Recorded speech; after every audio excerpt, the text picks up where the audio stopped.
All right, so let's discuss the greenhouse effect. All right, so um, this idea is you know, was just well, it was discovered long ago. Um, but here's what happens. Okay, so the Earth, of course, is heated by the sun. It's mostly visible light, right? Remember, light is composed of lots and lots of um, different wavelengths. The ones that our eyes are sensitive to is actually most of the most of the electromagnetic energy that's coming from the sun is part of the visible spectrum, the stuff that we're sensitive to. So that's what comes down onto the Earth and heats up the Earth, heats up the surface of the Earth. Uh, and what happens, of course, is um, the surface of the Earth gets heated and absorbs some of that energy, and then it will re-radiate the energy in the form of infrared radiation.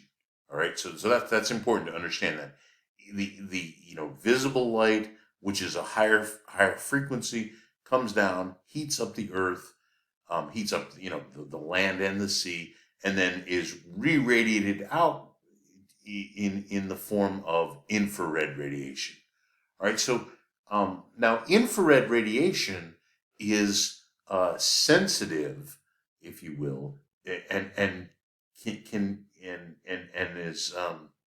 is captured by um, water vapor, so H2O, and also carbon dioxide. So that both water in the atmosphere, and there's always water in the atmosphere, by the way, um, and carbon dioxide. Both of these are considered greenhouse gases. So that's basically what happens.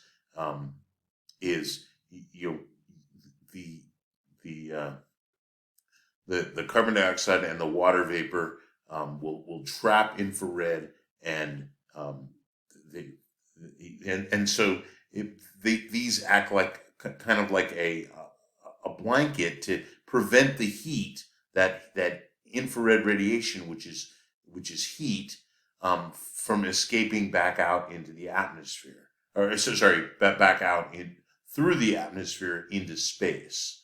Right, that's the basic idea. All right, so how is this related to a greenhouse? I mean, a long time ago, people figured out that glass, right? Normal glass that you encounter will, of course, allow visible light to pass through it, but it traps it visible light will hit the surface that's inside of the glass, and then that gets, of course, changed into infrared radiation. Right, that's just a normal process that takes place. But then the glass will trap the infrared, and you've all experienced this if you ever step into a car on a very sunny day, right? If especially like in the summertime, right? If you have your car sitting out in the hot sun all day long, especially in direct sunlight, uh, and you open the car door and you had the windows all closed, what's happening is the visible light goes into the car and heats up the interior of the car, right? And so the interior of the car gets hot. That heat, that now heat energy, is in the form of infrared radiation rather than visible light, and that gets trapped inside of the glass, inside of the car, which is effectively a greenhouse. That's the idea of the greenhouse effect. And so when you open the door and you get in your car, it's really hot. Like let's say it's 90 degrees outside in the atmosphere, but then when you step into your car, it might be 120, 125 degrees inside. And the reason for that is the greenhouse effect, right? Because the glass in your car is trapping the infrared radiation, and that infrared radiation is just bouncing around inside the car, heating it up, and it's not going anywhere. That's the greenhouse effect. That greenhouse effect is actually a really good thing for the Earth, by the way. If we didn't have a greenhouse effect, that would the Earth would be. I forget what the temperature would be. Let me think for just a second. I think it would be around -20, or it might even be even lower than that. Like that would be the temperature of the planet Earth. Okay, so the greenhouse effect is in fact a good thing because it basically it blankets the heat and keeps the heat. Yeah, and in fact, a blanket, that's another. So when you're sleeping, for example, and you put a blanket over you, you're trapping the infrared radiation from going anywhere, and that's effectively a greenhouse, right? That's acting like that's what the greenhouse effect is all about. So for the Earth, the gases that do that are called greenhouse gases. Methane is one of them. Carbon dioxide and water. Water is by far the strongest of the greenhouse gases. It's way stronger than the other. Like it has a much more profound effect on the infrared radiation. It traps the infrared radiation much more effectively than carbon dioxide or even methane. So why is no one worried about the water? Why are we not concerned about water going into the atmosphere? Well, water goes into the atmosphere all the time, right? I mean that's just a natural process that takes place, right? The water cycle, the water it evaporates from the oceans and from lakes and streams and things like that. The water goes into the atmosphere, and then of course it rains. So the water comes out of the atmosphere as well, right? It precipitates. It's not always rain. It could be snow, could be even ice. But now, what about the carbon dioxide, right? That's the next strongest contributor as far as the greenhouse gases go. So carbon dioxide is always going into the atmosphere as well. That's a natural process. Animals, for example, when we breathe in O2 molecules, and we breathe out carbon dioxide, right? Now carbon dioxide, like the plants use carbon dioxide in photosynthesis, right? They use light, carbon dioxide, and water to basically generate the sugars that they use to survive. That's what plants do.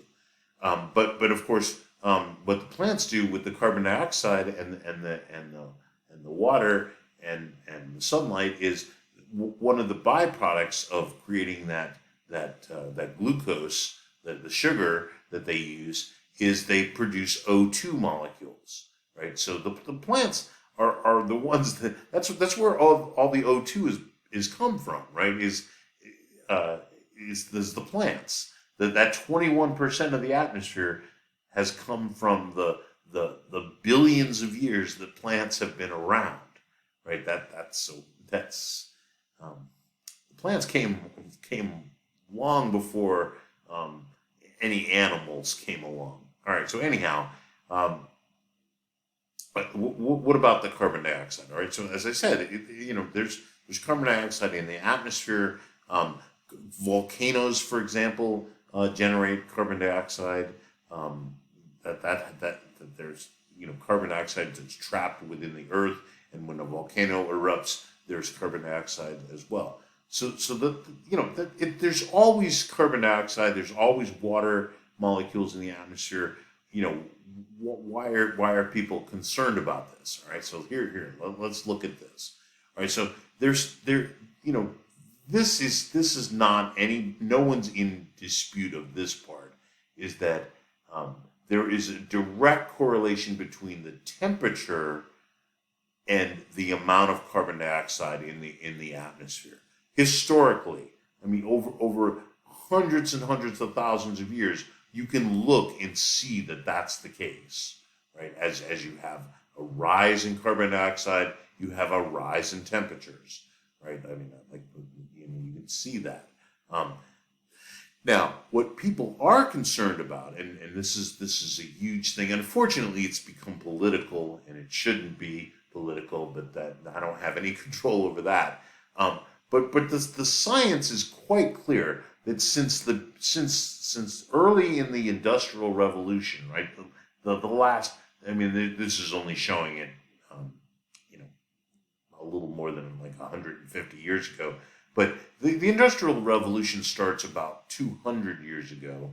And at that time, humans started using machines and, using fossil fuels to get the machines to move. Excuse me. All right.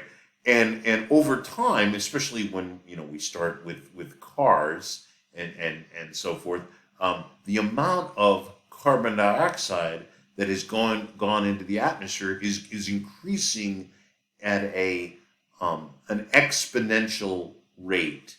Right, so this is it's increasing dramatically over a very short amount of time. I mean, this is it's a long time in terms of a human lifetime, for example, but over historical times, this has gone up quite dramatically, right? The amount of carbon dioxide in the atmosphere that's not coming out of the atmosphere, right? The plants are not keeping up. We're putting so much carbon dioxide by burning fossil fuels, which, of course, when you burn fossil fuels, you add carbon dioxide into the atmosphere, and so, which is one of the greenhouse gases, right? Not the worst one, mind you. Remember, water vapor is the worst, is the strongest of the greenhouse gases. But the thing is, this carbon dioxide is added to the atmosphere, and it's not coming out. And the temperatures of the average temperature of the Earth is rising. I mean, we see that. There's no. I mean, the evidence is in. It's not. Unfortunately, it has to do with the oil companies and stuff like that, and they're hiring lobbyists to argue, get in the politicians' ears and convince people that it's not happening. Unfortunately, it really is happening. There's nothing. I mean, you can pretend like it's not, but global warming is a real thing. Okay, it's definitely a real thing. All right. So anyhow, all right. So this is getting back to the ozone layer. Remember, so up in the in the stratosphere of the atmosphere of our atmosphere, there are these O3 molecules that absorb ultraviolet radiation, and the ultraviolet radiation would be very harmful to life, most life on the planet, or especially animal life. It would be very harmful to animal life. And so what happens, of course, is the ozone will actually absorb most of the ultraviolet radiation, right? And not all of it. Then that's why you need sunblock, for example, when you go to the beach. All right. So by the way, you don't ever find single oxygen molecules. They always bind in either O2, which is what we call oxygen, or O3, which is called ozone. All right, so we do need it. This is a protective layer of the atmosphere. All right, so the origins. Where did the atmosphere come from? Where did the oceans come from? Well, I'll get more into this in the next video.